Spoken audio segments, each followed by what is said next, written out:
Assalomu alaykum, hurmatli tinglovchilar. Bugun biz sizlar bilan ikkilik sanoq sistemasidan o'nlik sanoq sistemasiga o'tishga doir misollar ko'ramiz. Berilgan ushbu misolni ko'ramiz. Ikkilik sanoq sistemasidan o'nlik sanoq sistemasiga o'tish uchun ikkilik sanoq sistemasida yozilgan sonning o'ng tomonidan boshlab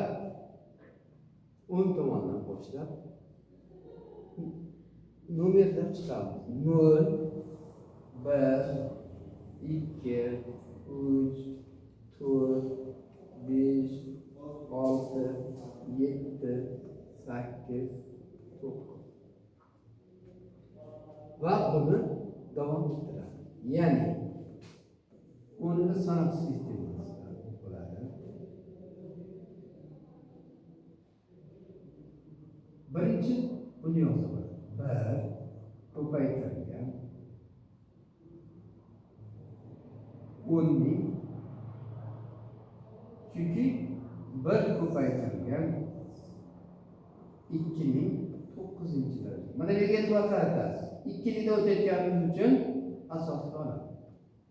Plus 0 ko'paytirilgan 2ning 8. Plus 0 ko'paytirilgan 2ning 7. Plus 1 ko'paytirilgan 2ning 6. Plus 0 ko'paytirilgan 2ning 5. Plus 0 ko'paytirilgan 2ning 4. Xo'sh, yana 0 turibdi.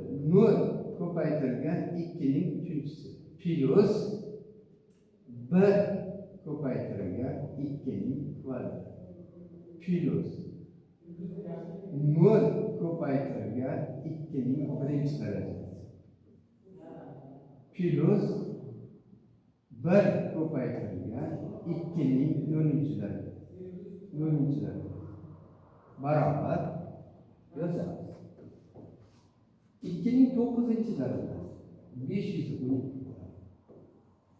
Plus mana bular 0, plus 0, plus 2ning 6-darajasi 64. Plus bular 0 bo'ladi. Plus bunisi ham 0. Plus 0, 2ning 3-darajasi 0 bo'ladi. Plus 2ning kvadrati 4 bo'ladi. Plus 0. Endi mana shu yerda 2ning 0-darajasi har qanday 0 dan farqli sonning 0-darajasi 1 ga plus 1 barobar hisoblab qo'yamiz.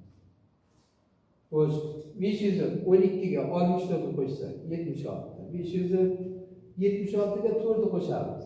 580, 1 ni qo'shamiz. 580. Mana hurmatli tinglovchilar, bugun biz ikkilik sanoq sistemasida yozilgan sonni o'nli sanoq sistemasiga o'tishni ko'ramiz. E'tiborlaringiz uchun